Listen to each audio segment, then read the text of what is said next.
Graças a Deus pelo Evangelho. Uma outra coisa que eu quero falar com você é que hoje nós vamos começar uma minissérie. Uma minissérie. Não é necessariamente uma série, mas uma minissérie. Então, nesse mês de outubro, nós vamos conversar sobre Salmos. Salmos. Quem aqui já teve dificuldade de ler e entender e compreender, talvez, Salmos? Algum salmo? Levanta a mão assim, deixa eu ver. Eu concordo com você que é um pouco delicado, porque você está lendo diversas percepções de diversos momentos e aonde a história e o contexto da história era completamente outro. Então eu peguei alguns salmos que eu acredito que a mistura deles, o mix desses salmos, produzem vida para o momento que nós estamos passando agora, não só como Por Amor, mas como o mundo inteiro. E eu queria conversar com você. E hoje eu não poderia começar diferente. Se a pergunta fosse mais difícil, eu até falaria, você vai ganhar um livro se você acertar a resposta. Mas todo mundo vai acertar. Adivinha só que salmo a gente vai começar? Salmo 23. Né? Salmo 23. Então, se você quer, se você pode, abra sua Bíblia comigo aí em Salmos, capítulo 23. Salmos, capítulo 23. O Senhor é meu pastor, nada me falta. Ele me faz deitar em verdes pastos, guia-me às águas serenas. Ele restaura minha alma e me guia no caminho da justiça por causa do seu nome. Sim, ainda que eu ande pelo vale da sombra da morte, não temerei mal algum, porque tu estás comigo e a tua vara e o teu cajado me consolam. Tu preparas uma mesa para mim na presença dos meus inimigos. E tu unges minha cabeça com óleo e o meu cálice transborda. Certamente a bondade, a misericórdia e o bem me seguirão todos os dias da minha vida, e eu habitarei na casa do Senhor para sempre. Espírito Santo, Jesus disse que iria e deixaria você e você nos revelaria Jesus. Então, nesse momento, nós te agradecemos pela lanterna que você põe na face de Cristo, para que possamos compreendê-lo e ver Ele, e entendê-lo, e perceber Jesus em toda a Escritura que lemos e em cada palavra que falaremos agora. Te agradecemos. Amém. Amém. Tem uma história que diz que foi ter um concurso de oratória para decidir quem seria a pessoa que gravaria uma série de capítulos de Salmos. Então eles montaram lá esse concurso e aí as pessoas que achavam que de alguma maneira tinham uma boa voz ou uma boa entonação, uma boa leitura, eles se candidatariam à vaga e a prova, vamos dizer assim, o teste para se passar nessa vaga era você citar e ler os Salmos 23. Então tinha lá uma bancada de jurados e começou então a entrar candidato 1, candidato 2, e aquele pessoal bem culto assim, com aquela voz bem, de interlocutor de rádio, aquele negócio bem, você sabe do que eu estou querendo dizer, bem Cid Moreira, Se você já ouviu a Bíblia em áudio, é a coisa mais gostosa do mundo, você ouvir a Bíblia em áudio na voz desse cara, é uma delícia. Então eles entraram lá e o Senhor é o meu pastor, nada me faltará. E com toda essa boa oratória e com essa boa locução. E o último rapaz, além de ser o último, era o mais velho. E foi interessante que o pessoal que estava lá eles dizem que quando aquele senhor, que era mais velhinho, ele entrou, todo mundo olhou um para a cara do outro, falou assim, o que esse cara está fazendo aqui? Ele não tem nem postura de que fala bem, até porque para você falar bem você tem que ter uma postura, você tem que tá com as costas retinhas e tal, tem todo um negócio para você falar bem, e você ter uma boa oratória. E chegou aquele senhorzinho lá e tal, e ele pegou a bibliazinha dele, aquela Bíblia preta bem utilizada, sabe aquela Bíblia de Senhor que é bem utilizada, você vê que o cara leu o negócio. Ele abriu o Salmo 23 e na hora que ele começou a falar, o Senhor é o meu pastor, todos os jurados começaram a chorar. E aí os jurados começaram a chorar e eles olhavam uns para os outros e o velhinho continuava, e de nada terei falta.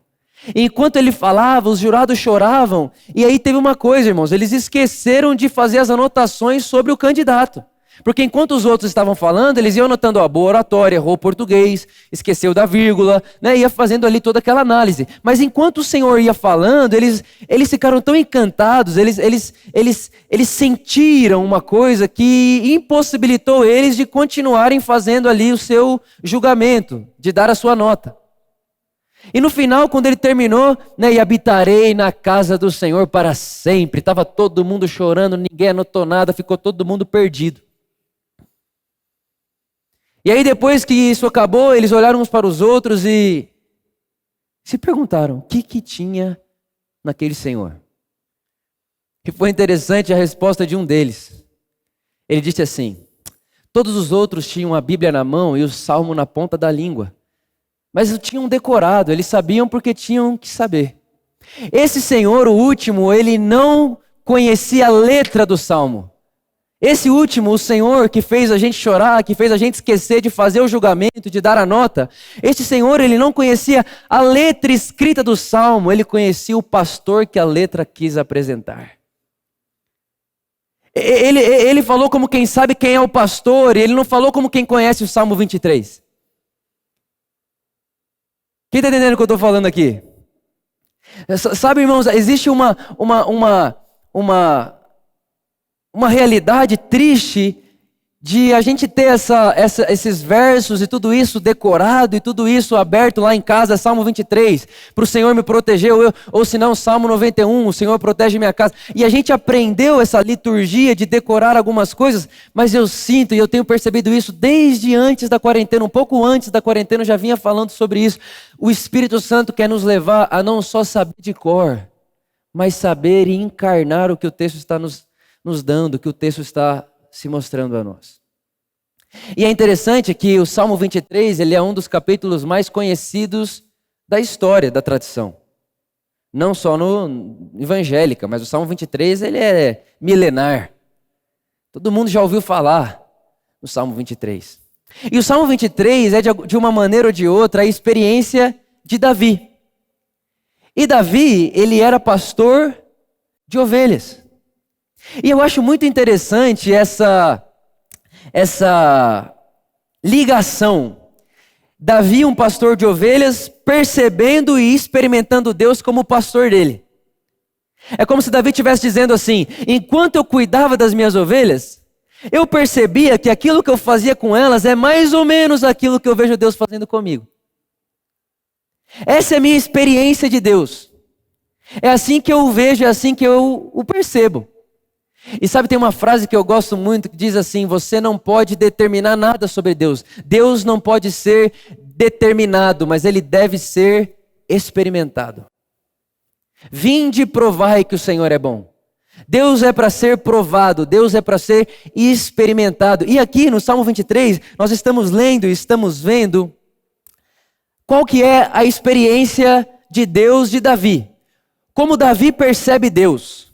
Como Davi enxerga Deus, como que esse jovem garoto percebia Deus. E eu vou dizer para você, tem muita coisa que eu percebi que Davi pensava sobre Deus, sobre a vida, que eu também pensava, e que aí o caminho vai ensinando algumas outras coisas para a gente. Eu quero compartilhar sobre isso com você.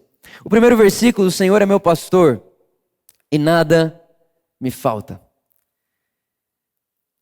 Quando a gente lê isso aqui, principalmente com a tradução que a gente tem em mãos, parece que o Senhor é meu pastor e nada eu tenho falta. Ou seja, se algo está me faltando é porque eu não tenho pastor, sim ou não? Né? Tem um outro texto, por exemplo, de Salmos que diz assim, ó, eu nunca vi o justo mendigar o pão. Presta bem atenção no que eu estou querendo falar com você aqui. Eu vou abrir meu coração aqui para você agora. Eu nunca vi o justo mendigar o pão, porque o Senhor é meu pastor e nada me faltará. Agora, quando você vai entender quem é que está falando isso, em que momento da história está falando isso, em que época está falando isso, você entende o que Davi estava querendo dizer. Pensa nisso, Davi era rei da nação mais rica que existia. A Bíblia vai dizer que naquele período ali onde Davi era rei, em Israel, grama e ouro era a mesma coisa. Tipo assim, a gente vê grama, você se encanta com grama? Não, porque você vê grama toda hora. O texto vai dizer para nós que lá na época de Davi e Salomão, Israel andava pela rua e eles viam ouro, e ouro era grama. Aí você pensa, Davi está lá no palácio dele, morando num lugar, numa nação, onde grama e ouro são a mesma coisa. Você acha que vai ter alguém mendigando um pão em volta dele? Não. Acho que não. Mas e se tivesse internet? E se Davi soubesse o que está acontecendo lá do outro lado do mundo, enquanto ele está no palácio dele, enquanto no país dele tem grama, e grama e ouro é a mesma coisa? E se ele soubesse que tem um outro lugar? Na época não tinha essa informação, na época não se dava para saber isso. Irmãos, quando entrou a pandemia, quando tudo isso começou, e aí a nossa igreja começou a ser suporte de alimento para pessoas, filhas de Deus, justas, íntegras, eu comecei a dizer, mas Deus, eu preciso rever o que o justo não mendigará o pão? O que significa isso? O que é o Senhor é meu pastor e nada me faltará? O que isso quer dizer? O que isso significa? A gente viu nessa época, irmãos, todo mundo aqui conheceu alguém que passou necessidade ou que precisou de ajuda de alguém. E crente, filhos de Deus, amados de Deus, justos. Sim ou não? Sim ou não, gente? E aí eu fui atrás de entender o que significa o Senhor é meu pastor e nada me faltará.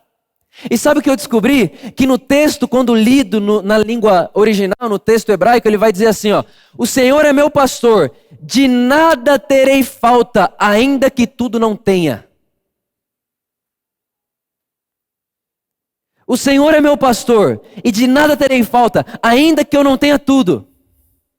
Aí faz sentido.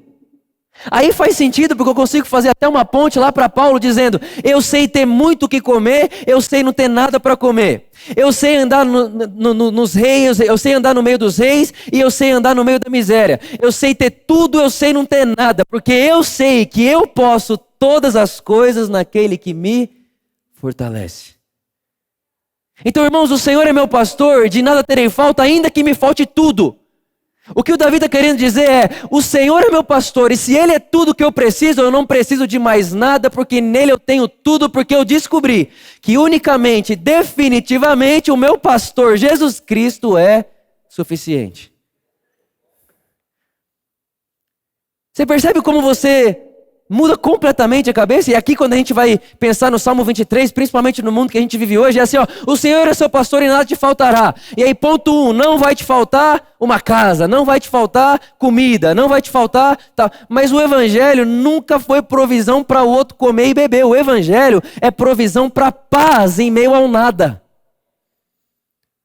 O evangelho ele não nos promete de forma nenhuma, de maneira nenhuma, que a gente vai ter e que a gente vai arrecadar, a gente vai virar um gordo em todas as áreas da vida, e aí se você morrer gordo em todas as áreas da vida, tendo muito dinheiro, muito conhecimento, muito tudo, você fala, uau, morri satisfeito.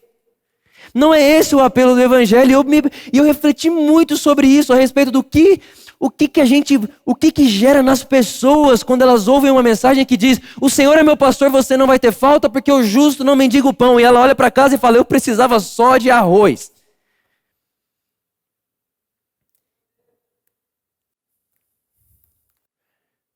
Irmão, eu fiquei indignado. Eu fiquei assim, falei, meu Deus do céu, o que a gente está fazendo com Jesus? E às vezes você vai indo e você nem percebe. Eu me lembro e até pedi a licença da minha irmã para contar esse testemunho vergonhoso. Vou assumir um pecado aqui para vocês. Há uns anos atrás, a minha irmã, ela inventou de fazer uma rifa. E a rifa dela era para pagar a faculdade dela. Ela não estava sem dinheiro para pagar a faculdade. E ela foi fazer uma rifa. Irmãos, eu chamei ela e falei assim, você não vai fazer esse negócio. Você não tem fé? Irmão, que vergonha. Graças a Deus que isso faz uns anos. Eu falei assim para ela, você não precisa fazer isso. Deus é o seu provedor, Deus é seu pastor e nada te faltará. Só que é interessante, sabe o que é interessante? Que quando eu falei para ela, Deus é o seu provedor e nada te faltará, eu tinha o dinheiro para pagar. Só que aí, o que a gente pega? A gente pega o texto bíblico e usa ele de escudo muitas vezes para o nosso ego. E usa ele de escudo assim, ó, eu tenho a fé e você não tem, se vira para arrumar. Agora, ficar fazendo rifa para pagar a faculdade, Jéssica, o que é isso? Que vergonha, irmãos. Por isso que eu falo que eu me identifico com o menino Davi. No Salmo 30, ele fala assim, ó, quando eu era menino, eu dizia, eu sou inabalável. Quando eu era menino, eu dizia, nada pode vir contra mim, se vier um leão eu mato, se vier urso eu mato. Agora que cresci, aprendi que eu preciso é de graça e misericórdia, porque tem o dia bom e tem o dia mau. Sabe, irmãos, quando eu era menino, eu tinha um pensamento meio que, eu só preciso de Deus. E é verdade. Só que eu vou falar uma coisa que pode te assustar aqui agora. Deus não fez você para precisar só dele. Porque se Deus tivesse feito você para precisar só dele, escute, Deus nunca falaria, não é bom que Adão esteja só.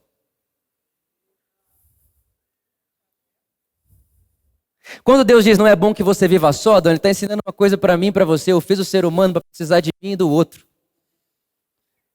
E aí que eu vou entender o grito de João Batista dizendo, como que vocês dizem que amam a Deus, se quando vocês veem alguém com fome ou necessitado ou com alguma coisa desse tipo, vocês dizem assim, que Deus abençoe, vai com Deus e volta para casa e está tudo certo com as suas coisas e você despede a pessoa sem absolutamente nada. E aí a gente vai dizer, não, mas olha, eu tenho uma boa notícia para você, Jesus pode tirar você do inferno futuro, mas irmãos, essa pessoa, ela não está precisando ser livre só do inferno do futuro, tem um inferno presente na vida dela agora. E que inferno é esse? É o inferno da falta. É o inferno da necessidade. É o inferno da necessidade de comida também, de alma, de emoções também, de alegria sim, de paz sim. Não estou falando só de recurso financeiro, de todas as coisas. E sabe o que eu aprendi, irmãos, nessa pandemia? Mais do que nunca, Deus não me fez para precisar só dele. Eu preciso de você. Nós nos precisamos.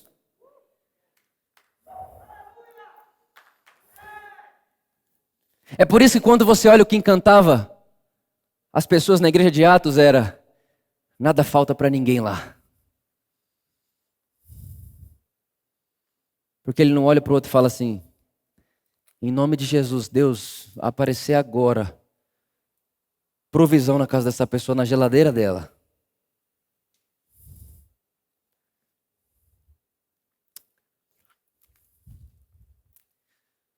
Eu preciso de você. Nós nos precisamos. E vou te contar um negócio. O Espírito Santo vai te consolar. Ele vai, mas através de quem?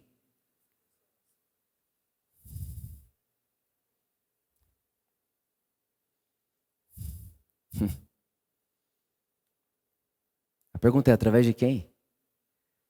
A gente precisa parar com esse negócio grego que Deus está lá.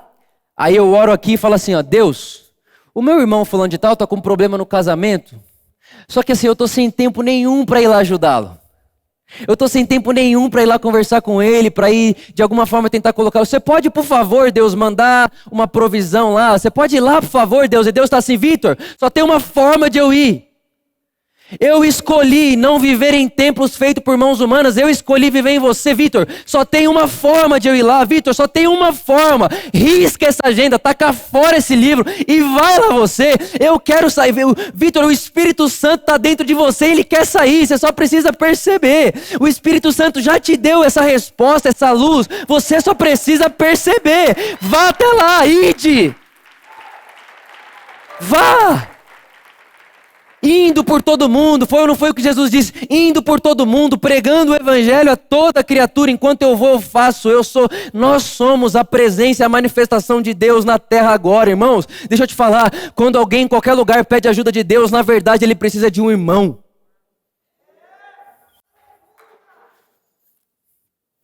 Eu vi isso com meus próprios olhos. E graças a Deus por isso. O Senhor é meu pastor, e ainda que me falte tudo, Ele não me falta, está tudo bem. Está tudo bem.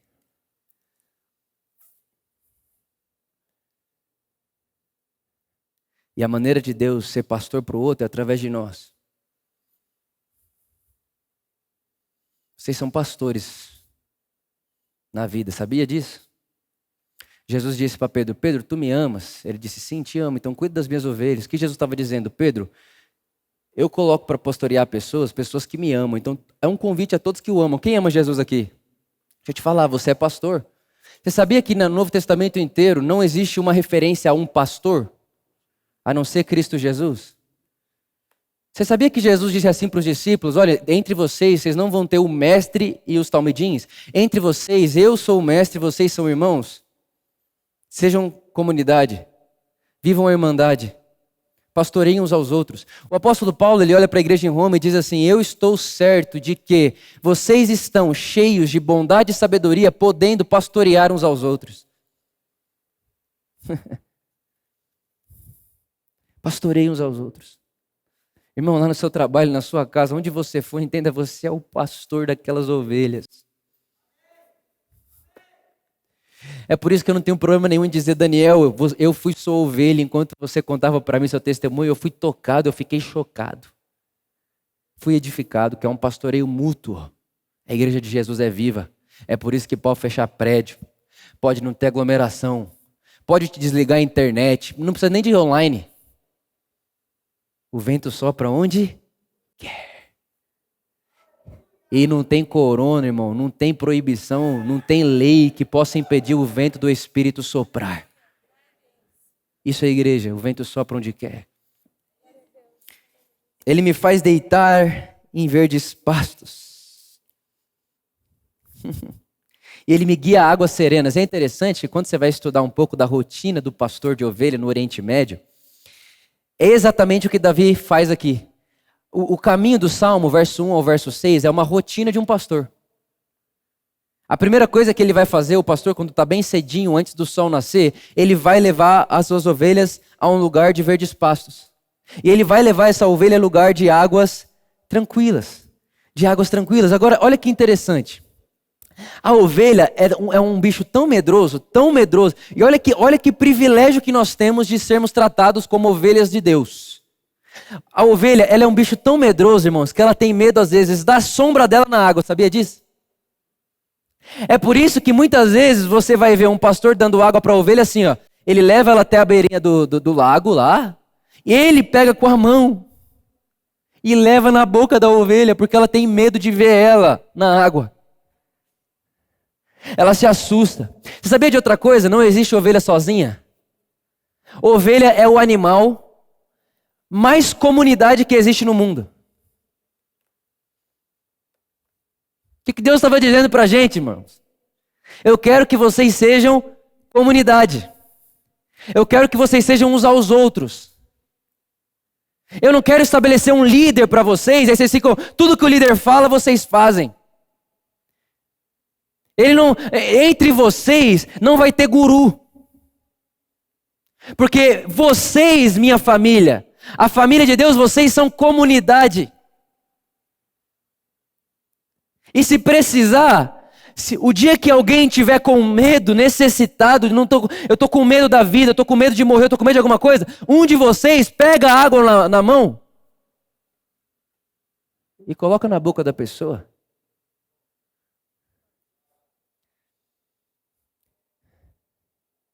Pega na mãozinha dela, leva ela lá.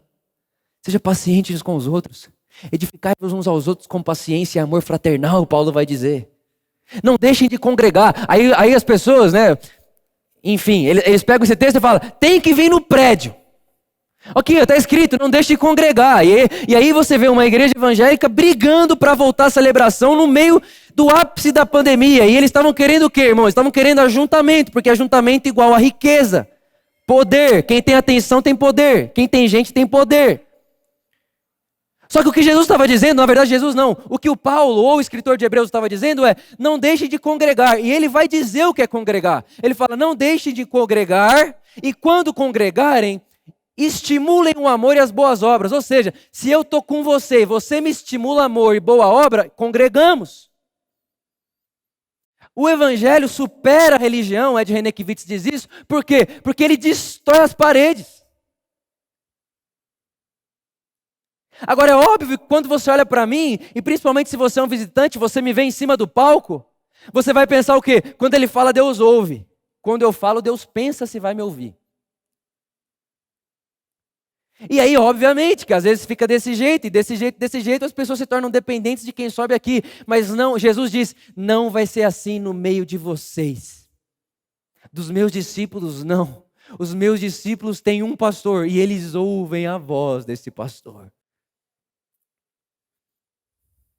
Olha para quem está do seu lado e fala, eu preciso de você.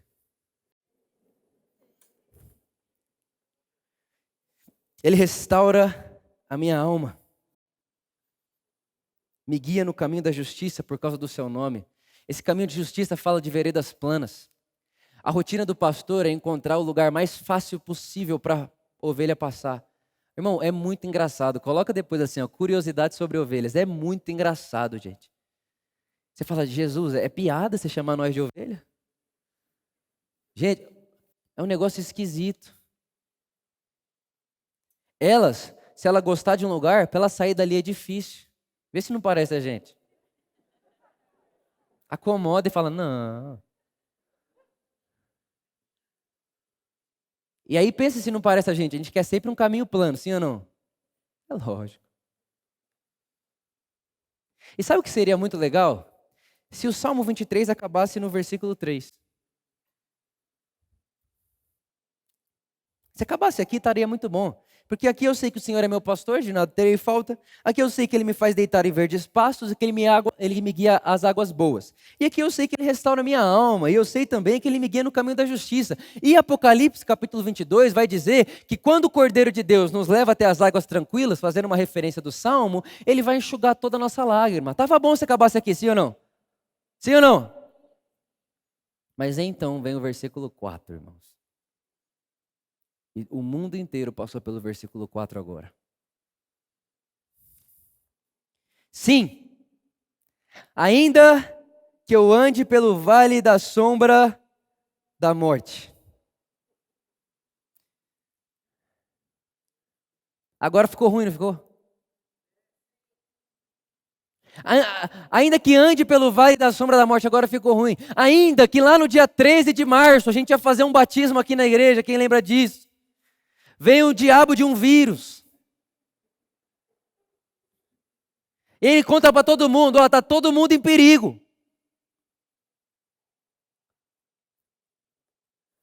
E eu estou falando aqui de uma coisa geral, mas quantos vales de sombra e morte não existem na vida pessoal de cada um que está aqui hoje? E agora você tem que usar máscara, irmão. Agora você não pode sair de casa e de repente a gente fazendo as ligações pastorais aqui, durante a quarentena, a gente ia falando com pessoas, irmãos nossos aqui, que 5 meses em casa sem ver ninguém, porque veio trabalhar aqui e está sozinho em casa. É uma coisa absurda, o negócio você fala, gente, o que é isso, Jesus? Eu acho que eu vou mudar de ideia, Jesus. Esse negócio de triunfar aí, o negócio de, eu não sei não, Jesus, nós está tudo preso em casa, a gente não pode nem sair de casa. Ô Jesus, mas cadê os verdes pastos? Ô pastor, cadê os verdes pastos? Cadê o nada me falta? Cadê essa sensação? Mas agora eu quero contar uma coisa para vocês, irmão, que estudando eu aprendi que eu chorei tanto. O Vale da Sombra da Morte é dito por algumas pessoas, historiadores, que era realmente um lugar físico, ele existia um Vale de Sombra e Morte, era tão perigoso passar por lá, para pastores de ovelhas, porque as ovelhas, como elas são meio...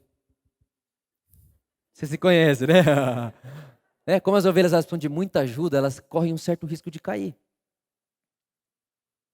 E aí, irmãos, meu Deus, é muito bonito. Você sabe que, enquanto eles estavam andando no Vale da Sombra da Morte, o pastor na frente, conduzindo todo o rebanho, sabe o que o pastor fazia para as ovelhas não se perderem? Ele cantava uma canção.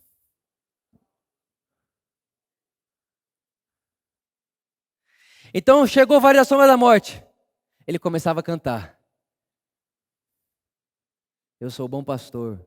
Ovelhas ouvem a minha... Agora, irmãos,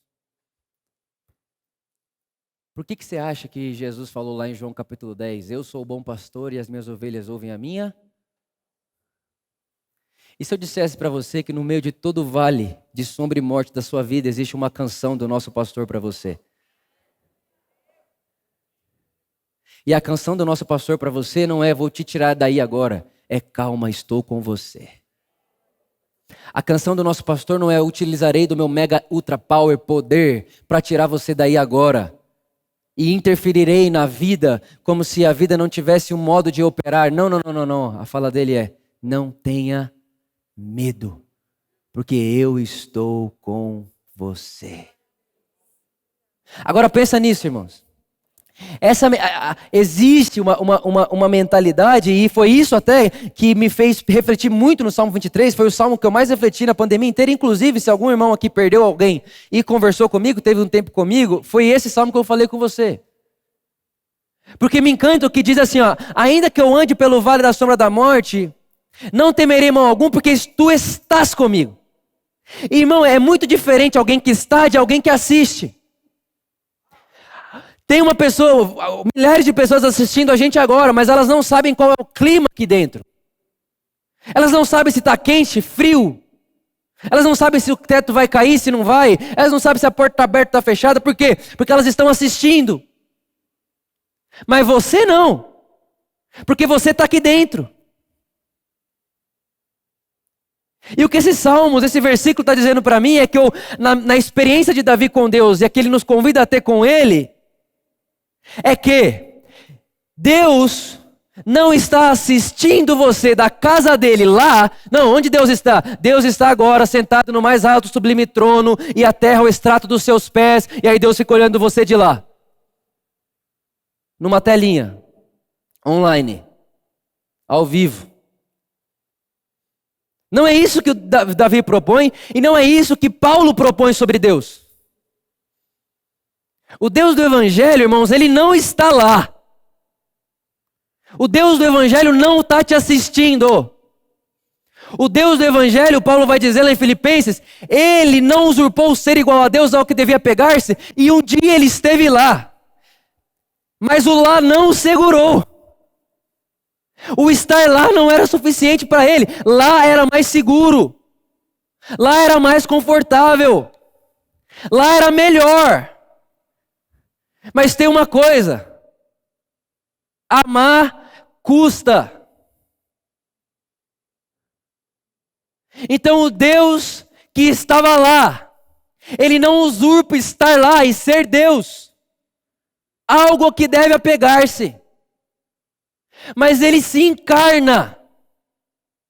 Ele se encarna de modo que quando Sadraque, Mesaque e Abednego estão dentro da fornalha, ele não está lá de fora gritando, calma!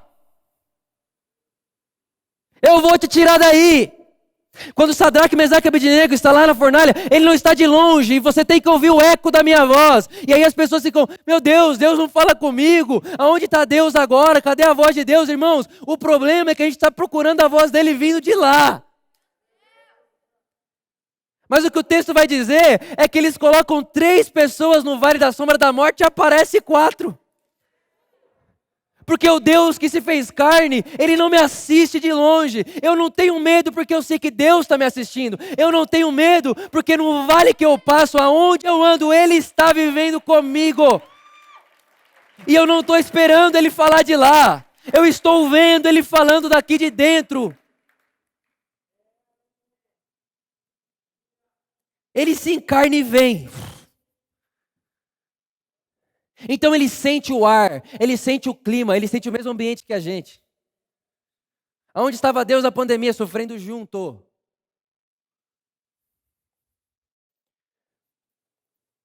Me encanta achar e acreditar que existem irmãos nossos, são irmãos, que acreditam sim que Deus está lá. E ele fez assim, corona a sua hora, vai. Pega. Mata lá, 500 mil de pessoas. Esse povo precisa olhar para mim. E aí eu imagino Jesus do lado, ô pai, então você não precisava ter montado a cruz para mim lá não, era só enviar o corona antes. Se para as pessoas olharem para você, precisa de corona, para que você me mandou, pai? Morri em vão? É por isso que eu nunca escutei tão forte no meu coração a voz de Jesus ecoando, pai, perdoa-os. Eles não sabem o que falam. E nem o que fazem. A cruz de Jesus virou só mais um lugar onde Deus apareceu e voltou para lá. Não, irmãos. Não. Ele não está lá. Ele está aqui. E João vai dizer: ninguém jamais viu a Deus. Mas se amarmos uns aos outros, Deus está entre vocês.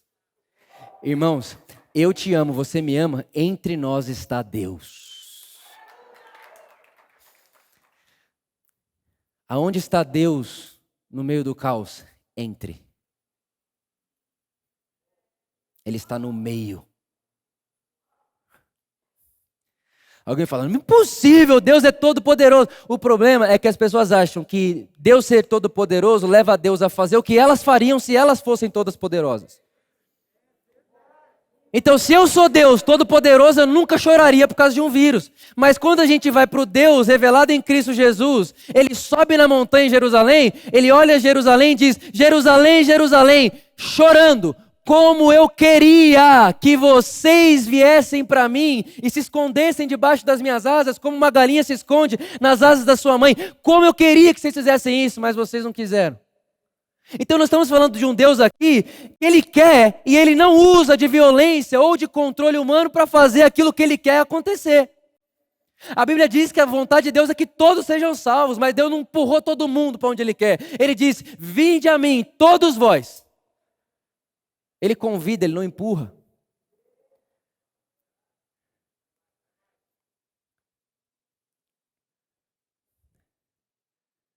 Porque no meio Ele está.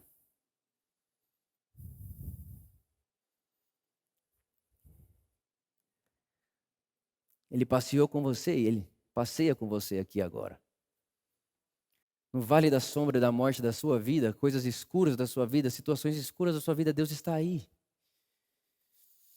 Ele está com você e em você, te enchendo de esperança. Gosto muito da fala de Rubem Alves, que disse que quem tem esperança está grávido do futuro.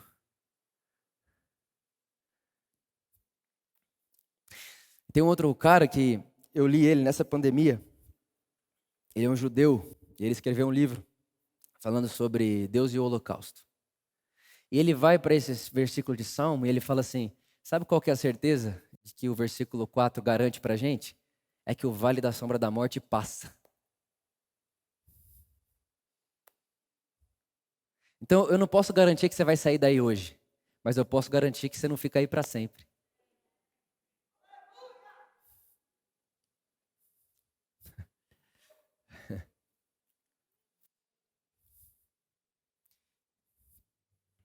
Ainda que eu ande pelo vale da sombra da morte, não temerei mal algum, porque tu estás comigo. Agora, você quer saber a segunda coisa que um pastor de ovelha faz toda vez que ele passa o vale de sombra da morte? Você quer saber? Quando ele passa o vale da sombra e da morte, esse lugar, por ter perigo de perder alguma ovelha, sabe o que ele faz? Ele para contar as ovelhas.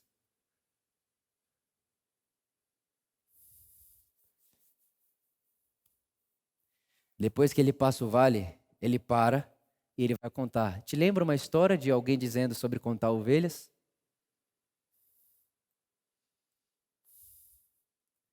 E o que Jesus disse: se um pastor tendo 100 ovelhas, se uma se perder, ele não vai deixar as 99 onde estão e vai atrás da uma que se perdeu?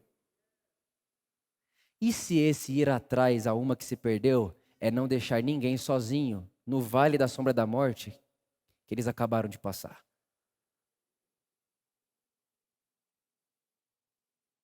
Trazendo para nós aqui hoje, deixa eu te contar, a gente está passando por um vale, para alguns acabou, para outros não. Mas Jesus não esqueceu de contar você. Porque você não é mais um número na conta de Jesus. Você é único na conta de Jesus. Eu sou o bom pastor que conto e vou atrás da uma que se perdeu. E aí o salmista diz: e eu não temerei mal algum, porque teu cajado me consola. E sabe o que era o cajado, irmãos? O cajado ele servia para algumas coisas. Primeira delas, para guiar as ovelhas. para colocá-las no caminho. Segundo, caso uma ovelha caísse, por isso que o cajado do pastor, ele faz uma argola assim, né? Ele faz esse formato. Por quê? Porque ele consegue pegar a ovelha, aonde o braço dele não chega, e levantar ela. Quantas vezes na vida a gente já não achou que o cajado de Deus é vara? Nunca vi vara consolar, vara machuca. O salmista diz que o cajado de Deus consola.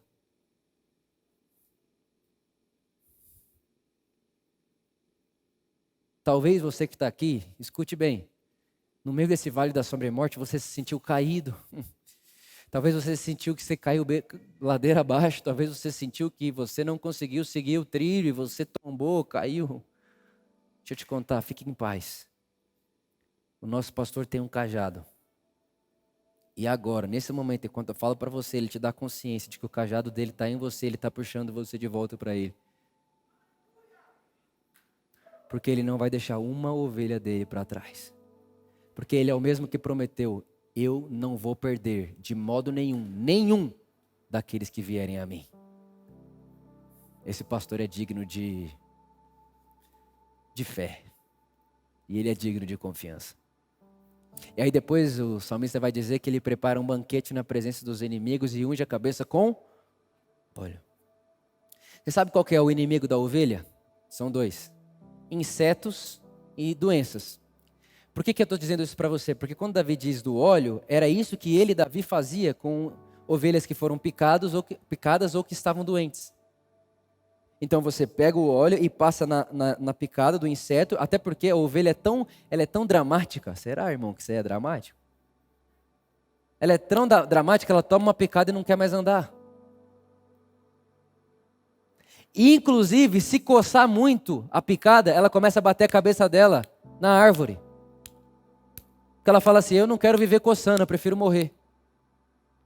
É verdade, é sério mesmo. Já fez isso, irmão? Aquela coceira assim que você não alcança, sabe? Você fala: alguém coça para mim, pelo amor de Deus. Meu Deus do céu, tira essa coceira de mim. A ovelha tem isso.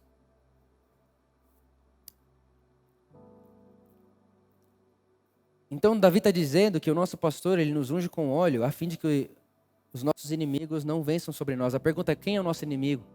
O diabo. Não, irmão. Que diabo? Que diabo, irmão? Colossenses capítulo 2 diz que na cruz Deus o expôs ao ridículo. O diabo não é seu inimigo, não. Mas ele não quer meu bem. E daí? Sabe quem é seu inimigo? Vou te contar agora seu inimigo. João vai chamar o seu inimigo de sistema do mundo. E ele vai definir sistema do mundo como 3 coisas: soberba da vida. Soberba da vida é inimiga do homem. Sabe o que é inimigo do homem? João vai dizer: paixões da carne, paixões da carne. Paixão da carne é inimigo do homem. Sabe o que é inimigo do homem? João vai dizer: a ganância dos olhos. Na verdade, irmão, o seu inimigo é o que te desumaniza. É o que faz de você parecer um animal. Ganância, ganância, ganância. Eu quero, eu quero, eu quero. Se eu posso, eu quero. Se eu quero, eu posso. É meu, é para mim, é tudo meu. Eu sou o Deus do meu mundo. Isso são inimigos. Esse é o real inimigo do Evangelho.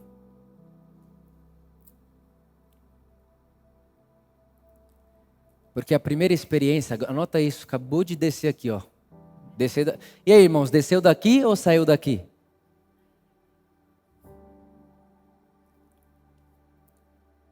A primeira vez que Jesus vai falar, publicamente ele diz assim, ó: bem-aventurados são os pobres de espírito. Sabe o que é ser pobre de espírito, irmão? É você saber que você não existe, mas subsiste. Você ser pobre de espírito não tem nada a ver com ser pobre, mas tem a ver com a consciência de que eu só existo porque Ele me deu vida.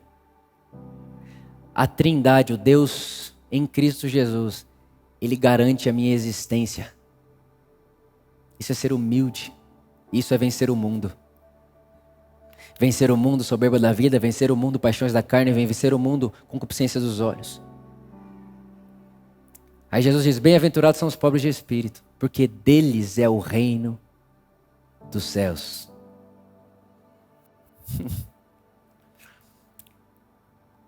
Então o Davi está dizendo que o pastor unge a nossa cabeça com óleo para ir contra os nossos inimigos. Irmãos, quem que é o óleo? É o Espírito Santo. Fala comigo, Espírito Santo. Então repara que a forma de nós vencermos o mundo, as formas de nós vencermos o inimigo, que eu acabei de falar para você quem é, que é o sistema do mundo, é o sistema caído. A forma de vencermos o mundo, de acordo com Davi, é deixando-se encher com o óleo do nosso pastor, que é o Espírito Santo. Me faz muita conexão com Paulo. Deixai-vos encher pelo Espírito, e então não satisfarão os desejos da carne.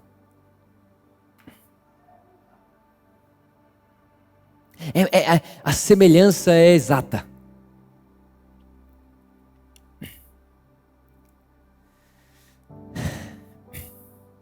O que Davi está deixando claro para nós é a maneira de nós vencermos os nossos inimigos, que é esse sistema caído, é deixando-se encher pelo Espírito de Deus. Não com a força do braço, não com muito tentar, não flagelando a carne, não lutando com a carne, mas deixando-se encher pelo Espírito de Deus.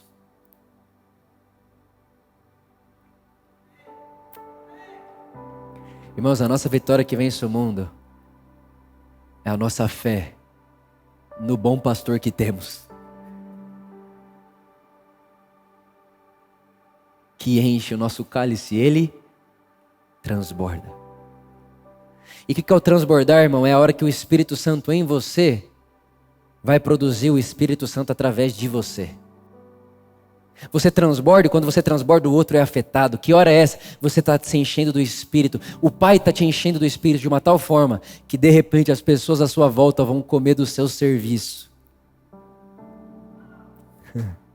E qual que é o nosso papel? Qual que é a nossa tarefa? Eu li essa semana uma frase muito interessante do Robson Cavalcante. Ele disse, olha, o papel da igreja, a missão da igreja é tornar aqui e agora a maior densidade possível, real, do reino de Deus que será ali e além. Vou repetir, irmão, isso aqui precisa falar 5 vezes para entender. A missão da igreja, a missão do povo de Deus, a missão da família de Deus é tornar em densidade, o maior nível de densidade possível, tornar o maior, da maneira mais real possível, o reino de Deus aqui e agora do reino que será ali e além. E quando isso acontece? Quando o cálice transborda.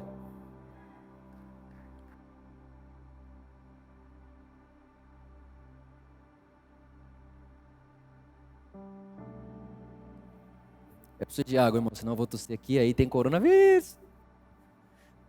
Irmão, na época de coronavírus, tossir e espirrar é pena de morte. Né?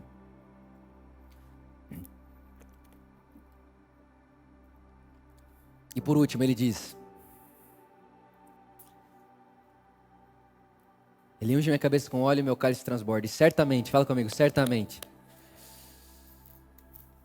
que a bondade, o amor, a misericórdia, o bem, a paz, depende da tradução, me seguirão por todos os dias da minha vida. Irmãos, imagine, Davi está fazendo isso com as ovelhas dele. Ele percebe que enquanto as ovelhas dele andam, ele está cercando elas com paz, amor, misericórdia, cuidando delas, guardando elas, protegendo elas. E ele diz, o que eu me vejo fazendo com essas ovelhas é mais ou menos parecido com o que o meu pastor faz comigo. E eu gosto da versão, a mensagem, o Eugene Peterson, ele vai dizer assim, certamente que o amor e a misericórdia me perseguirão com violência.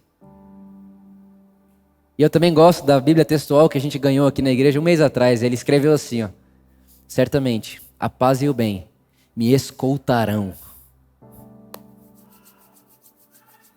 Irmão, você é escoltado.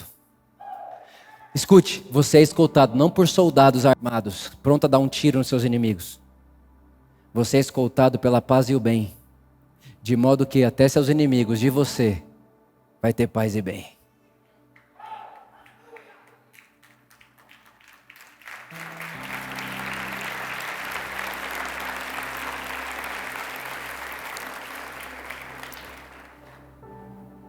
Senhor é seu pastor. E Ele nunca te faltará. Ele vai levar você a verdes pastos. Ele vai guiar você às águas tranquilas. E se precisar, Ele vai colocar água na sua boca. Mas um dia vai ter um vale de sombra e morte. Talvez você está passando por um agora.